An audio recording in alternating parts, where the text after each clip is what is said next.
आज हम लोग ट्रिग्नोमेट्रिक फंक्शंस की एक्सरसाइज 3.2 का क्वेश्चन नंबर 1 वैसे ही कर चुके थे, जिसमें पोलार कोऑर्डिनेट्स वगैरह हमको फाइंड आउट करना था, पोलार से कार्टेशियन, कार्टेशियन से पोलार। अब नेक्स्ट कंसेप्ट देख लेते हैं जिसमें है सॉल्विंग अ ट्राइंगल और solution of a triangle. Solving a triangle क्या होता है? आपको पता है कि एक ट्राइंगल में 3 sides and the 3 angles given होते हैं। तो the 3 sides and these 3 angles of a triangle are called elements of the triangle. इसको ट्राइंगल्स के एलिमेंट्स कहा जाता है। अब हम क्या कर सकते हैं, ये 3 साइड्स और 3 एंगल्स मिला के total 6 elements of the triangle हो गए। अगर आपके पास इसमें से कोई भी 3 के आंसर्स मौजूद हो, मालूम हो आपको, तो आप रिमेनिंग 3 के आंसर्स निकाल सकते हो। जैसे आपको 2 साइड और एक एंगल या 2 एंगल एक साइड, ऐसा कोई भी 3 का आंसर आपको पता हो तो आप रिमेनिंग 3 के आंसर्स कैलकुलेट कर सकते हो। लेकिन अगर आपको सिर्फ और सिर्फ तीनों एंगल्स ही पता है तो आप फिर किसी भी साइड का एग्जैक्ट आंसर नहीं निकाल सकते। आप उस तीनों साइड का सिर्फ रेशियो ही निकाल सकते। ठीक है, मैं एक बार फिर रिपीट करती हूँ। अगर आपको सॉल्यूशन ऑफ अ ट्राइंगल किसको बोलते हैं, ये 6 एलिमेंट्स, टोटल ये 6 एलिमेंट्स हैं जिसमें 3 एंगल्स हैं, एंगल ए, एंगल बी और एंगल सी। ये 3 एंगल्स हैं और ये कैपिटल ए जो एंगल दिया है उसके सामने वाली साइड, ये BC की लेंथ को मैंने स्मॉल ए से डिनोट किया है। एंगल बी के सामने में ये AC वाली साइड को स्मॉल बी नाम दे रही हूँ और AB वाली साइड को मैं स्मॉल सी नाम दे रही हूँ। मतलब ये स्मॉल लेटर्स जो है throughout this chapter are standard notations for sides of a triangle A, B, C। जब भी मैंने A बोला, स्मॉल a बोला, this means side BC। ठीक है, पूरे चैप्टर के लिए आप ये याद रखिए। तो इस तरह से मेरे पास में A, B, C ये 3 साइड्स ऑफ द ट्राइंगल है और ऊपर जो मैंने लिखा हुआ है वो 3 एंगल्स ऑफ द ट्राइंगल है। अगर मेरे पास कोई भी इसमें से 2 के आंसर पता हो, जैसे ये 2 एंगल्स पता है और एक साइड मुझे मालूम है, तो बाकी रिमेनिंग मैं कैलकुलेट करके दे सकती हूँ। This is called solution of a triangle. Finding the unknown parts of a triangle using the given elements of a triangle is called solution of a triangle. Triangles के unknown sides, unknown parts calculate करना using the known और given elements से, उसको कहते हैं triangle का solution निकालना, solution of a triangle. लेकिन अगर आपको क्वेश्चन में अगर तीनों भी एंगल्स ही सिर्फ पता हो, एंगल ए क्या है, एंगल बी क्या है और एंगल सी क्या है, तो आप साइड का एग्जैक्ट आंसर कैलकुलेट नहीं कर सकते। आप ए कितना है, स्मॉल ए कितना है, स्मॉल बी कितना है, स्मॉल सी कितना है, नहीं बता सकते। हाँ, यहाँ पे आप जो बता सकते हैं वो ये है कि आप ये तीनों का रेशियो बता सकते हैं कि A ratio B, B ratio C कितना होगा। ओके, तो यहाँ पे ये क्लियर हो जाता है सॉल्यूशन ऑफ अ ट्राइंगल क्या है। अब सॉल्यूशन ऑफ अ ट्राइंगल के लिए हमको कुछ रिलेशंस, कुछ स्टैंडर्ड रिजल्ट सीखने होंगे।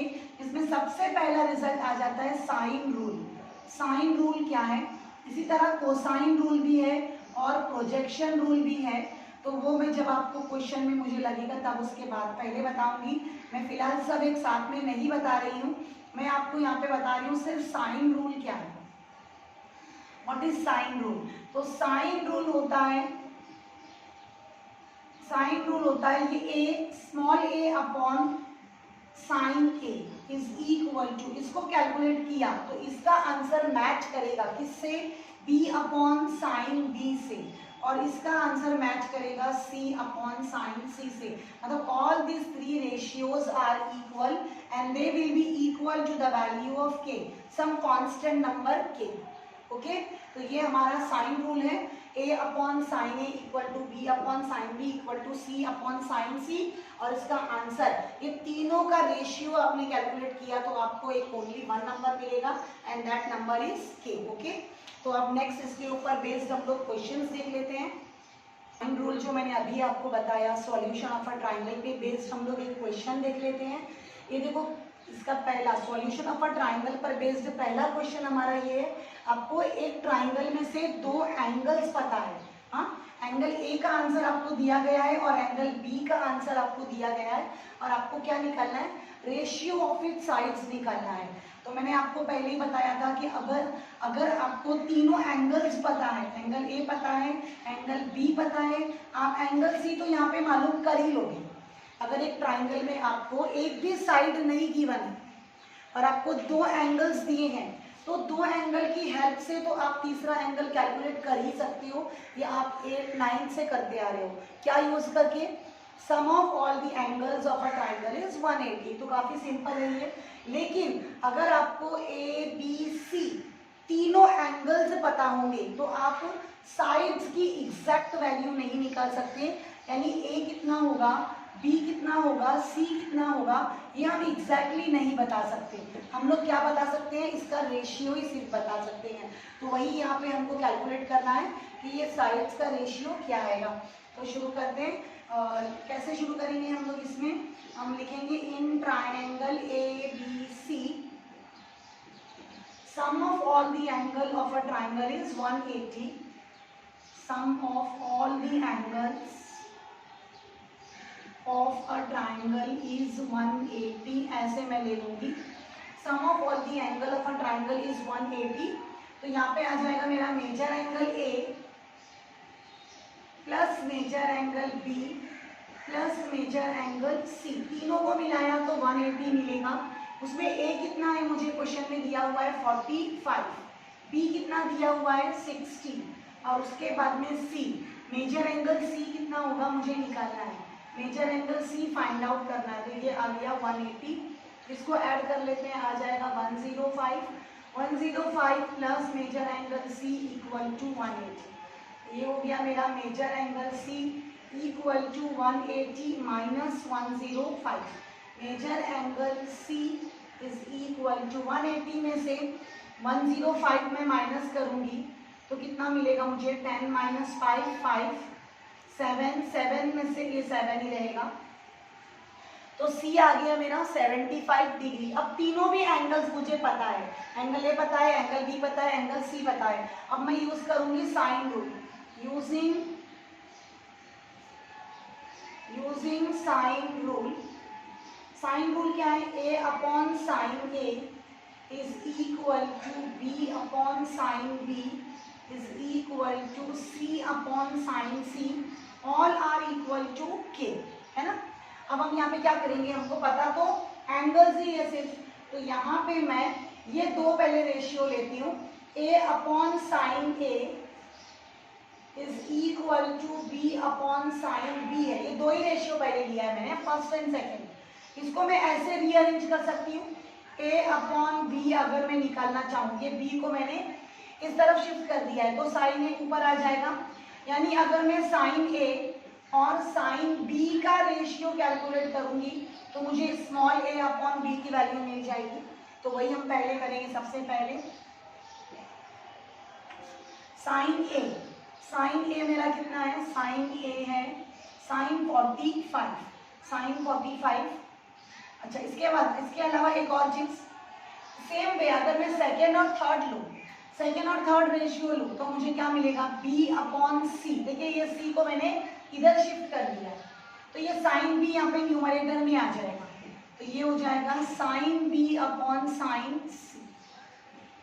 ठीक है, तो ये ए अपॉन बी और बी अपॉन सी अगर सबको साथ में रखते हैं तो हम ऐसे बोल सकते हैं, A ratio B ratio C will be known to us if we have the answer of sine A ratio sine B ratio sine C. ये तीनों का रेशियो कैलकुलेट किया या तीनों का आंसर कैलकुलेट किया तो आपको ए बी सी की वैल्यू आ जाएगी। मैंने पहले ही बताया था, if only angles will be known to you, you cannot find the exact answer of A, B, C, only ratio will be calculated। तो यहाँ पे हम लोग क्या करेंगे, A, B, C निकालेंगे।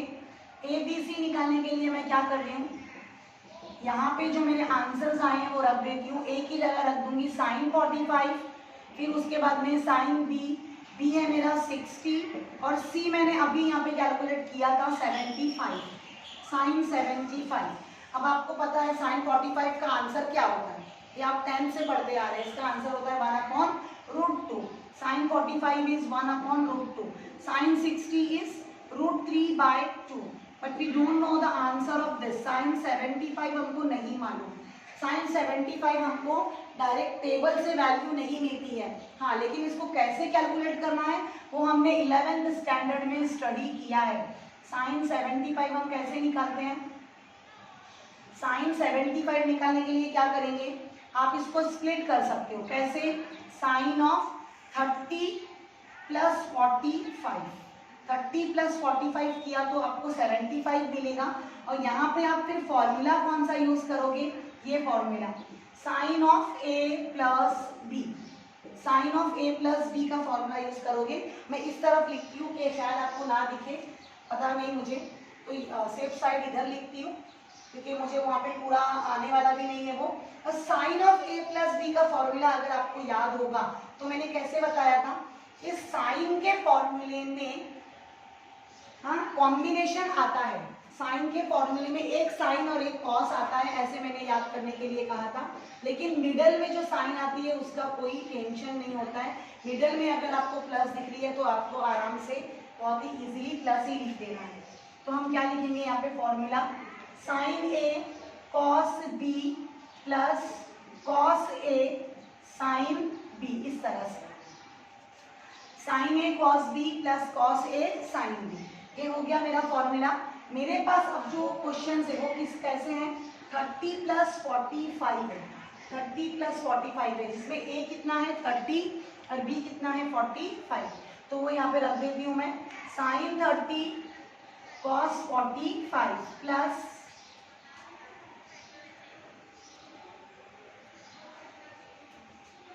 cos 30 साइन 45, ये हो गया मेरा फॉर्मूले में रख के वैल्यू। साइन 30 मुझे कितना आएगा 1/2, cos 45 होता है 1/√2, cos 30 कितना है √3/2 और साइन 45 है 1/√2। तो आप देख सकते हैं कि इधर कितना आ रहा है 1/2√2 और इधर भी कितना आ रहा है, ये √3 1 सा √3, ऊपर न्यूमरेटर मल्टीप्लाई किया और ये हो गया 2√2। अब ये आप 2√2 को एक बार लिखेंगे 2√2 और ये ऐड कर सकते हैं 1 + √3।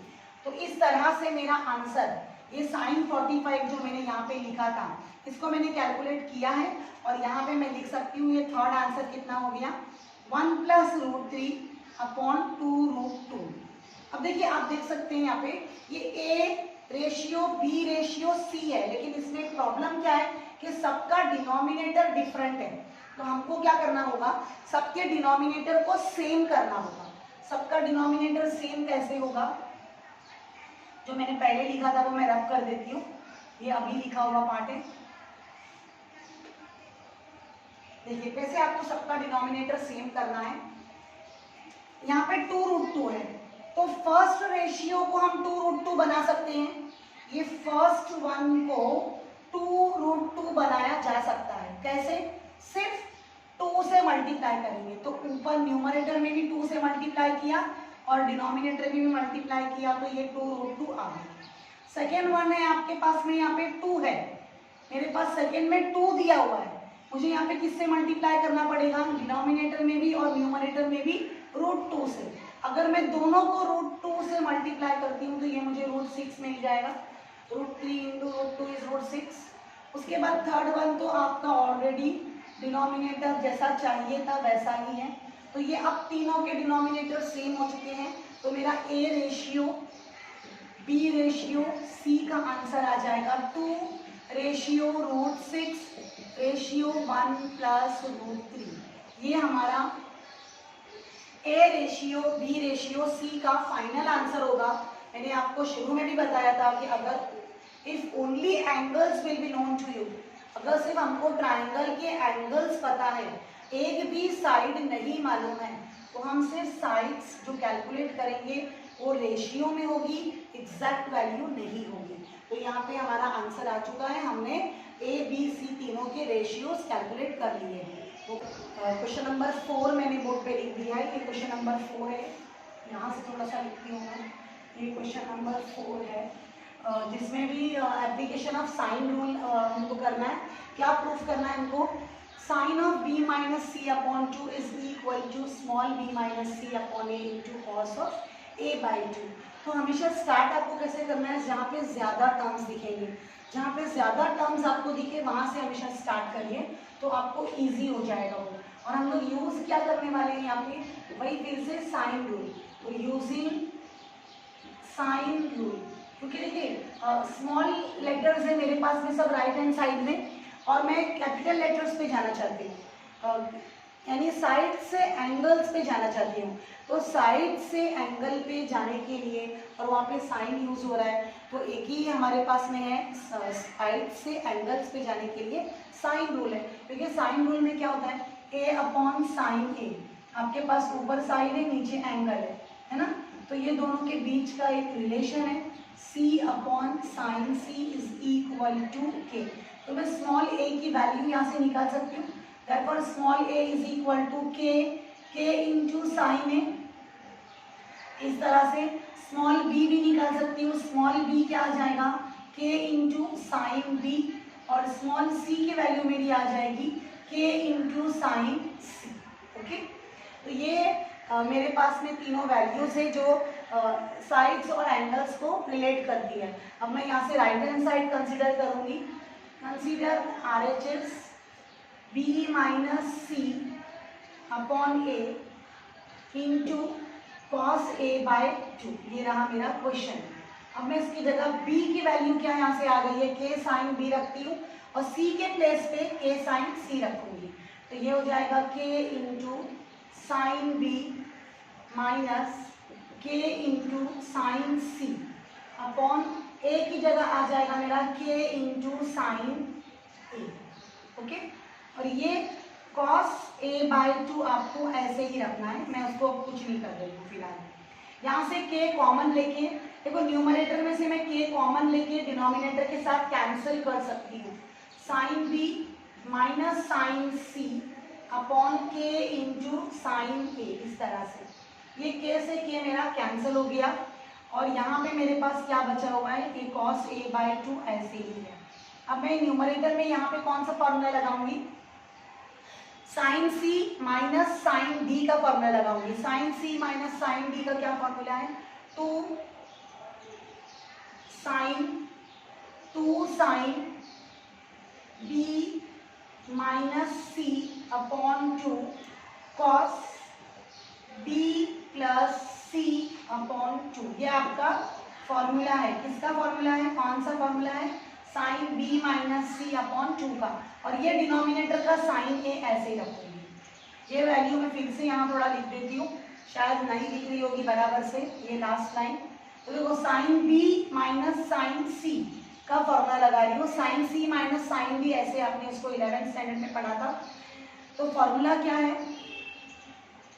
2 sine B minus C upon 2 cos B plus C upon 2, और ये डिनोमिनेटर का sine A as it is, और यहाँ पे आ जाएगा मेरा कॉस ए बाय 2। ये हो गया। अब हमको क्या करना है? देखिए, आप जो मुझे प्रूफ करके लाना है उस पर ध्यान दीजिए। जो प्रूफ करके लाना है, जो लेफ्ट हैंड साइड है वो मेरा है sine of B minus C upon 2, वो यहाँ पे आ चुका है, देख रहे हैं आप, वो मुझे मिल चुका है। देखिए उसके साथ में ये बहुत सारे एक्स्ट्रा पार्ट्स भी मिलेंगे, एक्स्ट्रा टर्म्स भी है, मतलब ये सबको जाना पड़ेगा, कहीं ना कहीं कट जाना पड़ेगा, कटना होगा ताकि ये सब कैंसिल हो जाए, और ये सब मुझे बस मुझे ये रेक्टेंगल बॉक्स मुझे बाकी रहे, और वो मेरा एज अ आंसर मुझे मिल जाए। तो उसके लिए मैं क्या करूँगी? हम सबको पता है कि ए प्लस बी प्लस सी, ये क्या है? तीनों एंगल्स है। तीनों एंगल को हम ऐड करते हैं तो मिलता है मुझे 180। ए प्लस बी प्लस सी की वैल्यू अगर मैं ऐड करूंगी तो मुझे 180 मिलेगा, क्योंकि sum of all the angle of a triangle is 180, हम पढ़ते आ रहे हैं। अब मेरे पास यहाँ पे क्या है? b प्लस सी है, तो ये पाई माइनस ए हो जाएगा। मैं क्या कर रही हूँ? Dividing both the side by 2। अब मैं dividing both the side by 2 क्यों कर रही हूँ? क्योंकि मेरे पास यहाँ पे है वैसा, ठीक है। तो यहाँ पे 2 मैं सेपरेटली डिवाइड कर देती हूँ। आप चाहिए तो पहले एक बार करो, बाद में सेपरेट भी कर सकते हो। मैं नहीं वैसे कर रही हूँ, मैं डायरेक्टली दोनों के नीचे 2 को सेपरेट कर दिया। अब ये कॉस ऑफ, यहाँ पे मेरे पास कॉस है ना, इसके लिए मैं कॉस ले रही हूँ। जिस तरह से टर्म्स मेरे क्वेश्चन में दिए हुए हैं मुझे उस तरह से लेना है। Cos of 90 minus pi by 2। अब ये cos of b plus C upon 2 का मैं वैल्यू निकाल रही हूँ जो कि मुझे यहाँ पे रखनी है। तो आपने पढ़ा होगा 11 में, ये भी कहीं ना कहीं अलाइड एंगल में, कि अगर यहाँ पे 90 आता है, y एक्सिस का एंगल आता है, तो आपका फंक्शन चेंज होता है। कॉस का क्या बन जाएगा, ये साइन, और ये पाई बाय 2, और ये पाई बाय 2 माइनस एंगल कौन से क्वाड्रेंट में है, फर्स्ट क्वाड्रेंट में है, जहाँ पे सारे फंक्शंस 6 के 6 पॉजिटिव होते हैं। यानी मैं cos of b plus C upon 2 के प्लेस पर साइन a बाई 2 लिख सकती हूँ, रख सकती हूँ। तो वो मैं यहाँ पे लिखूंगी, नेक्स्ट यहाँ पे लिखूंगी, रख करती हूँ इधर का थोड़ा सा। हाँ, अब चाहे तो वो इक्वेशन जो यहाँ पे मैंने रेक्टेंगल बना हुआ है उसको आप 1 भी दे सकते हो, उसको हम लोग 1 ले लेते हैं, और सब्स्टिट्यूटिंग 1 ऐसे करेंगे, और यूजिंग फ्रॉम 1। तो ये देखो, ये क्या हो गया मेरा, cos of b plus C upon 2 का आंसर आ गया मेरा साइन a बाई 2। इसको मैं नंबर सेकेंड दे देती हूँ और इसको 1 दे देती हूँ। अब ये 2 की वैल्यू में 1 में सब्स्टिट्यूट करूंगी, तो यूजिंग 2 इन 1 में उसको सब्स्टिट्यूट करती हूँ, तो ये 2 sine b minus C upon 2, ये cos b plus C upon 2 का प्लेस पे मैं साइन a बाई 2 रख देंगे। ओके, और ये बाहर का cos a by 2 as it is है, और डिनोमिनेटर में मेरे पास में सबके डिनोमिनेटर में क्या है, इधर साइन a है, ये आ गया मेरा साइन a। अब आप देखिए मैं आंसर से बहुत ही करीब हूँ, b माइनस सी अपॉन 2, ये मेरा आंसर आना चाहिए। आप देख सकते हैं लेफ्ट हैंड साइड यही है, लेकिन जो मुझे मिला है वो तो लिखना पड़ेगा, उसको मैं ऐसे ही हटा नहीं सकती हूँ। 2 sine a by 2 cos a by 2, और ये नीचे है मेरे पास में साइन a। अब हम सब ने 11th में फॉर्मूला पढ़ा है साइन a का फॉर्मूला, बेसिकली आपने साइन 2 का पढ़ा है। साइन 2 से मैंने आपको साइन a का भी निकालने बताया था, मैं अभी भी दोनों बता देती हूँ। साइन 2a का फॉर्मूला क्या है, 2 साइन a कॉस a, ये आपका ओरिजिनल फॉर्मूला है। लेकिन अगर 2a के प्लेस पे आपको a मिलता है, साइन a मिलता है, तो यहाँ पे एंगल और हाफ हो जाएंगे। क्या हो जाएंगे, 2 sine a by 2 cos a by 2। तो आप देख सकते हो कि जो मैंने यहाँ पे रेक्टेंगुलर ब्रैकेट बनाया है वो यही है, 2 साइन a बाई 2 है और कॉस a बाई 2 है। तो मैं इसके प्लेस पे यहाँ पे साइन a रख सकती हूँ, वो मैं यहाँ पे रख रही हूँ, sine b minus C upon 2 into sine a, इसकी जगह पे मैंने साइन a रखा है, और ये डिनोमिनेटर का साइन a ऐसे ही मैंने कॉपी किया है। अब ये कैंसिल हो जाएगा, तो जो आपको चाहिए लेफ्ट हैंड साइड क्या चाहिए, sine of b minus C upon 2, ये आपका आ गया LHS। ठीक है, तो इस तरह से बहुत सारे फॉर्मूले इसमें 11th के यूज हुए हैं। सबसे पहला फॉर्मूला तो ये यूज हुआ है sine c minus sine b का, 2 sine b minus C upon 2, और ये b cos b plus C upon 2। उसके बाद हमने ये यूज किया अलाइड एंगल के, y एक्सिस का एंगल होता है तो कॉस चेंज होके साइन होता है। उसके बाद तीसरा फॉर्मूला 11th स्टैंडर्ड का जो हमने यूज किया है वो ये है साइन 2a का। साइन 2a से हमने साइन a का फॉर्मूला बनाया, इधर सब्स्टिट्यूट किया, तो आपको फाइनल आंसर मिल गया। इस तरह से आपको अगर 11th के फॉर्मूले नहीं याद है तो आप याद करें, 11th के फॉर्मूले बहुत ज़्यादा ट्रिग्नोमेट्रिक फंक्शंस के यहाँ पे यूज होने वाले हैं, जो कि मैं साथ में बताते जा रही हूँ। आप प्रैक्टिस करें, अगर आपको नहीं पता है तो आपको आ जाएगा।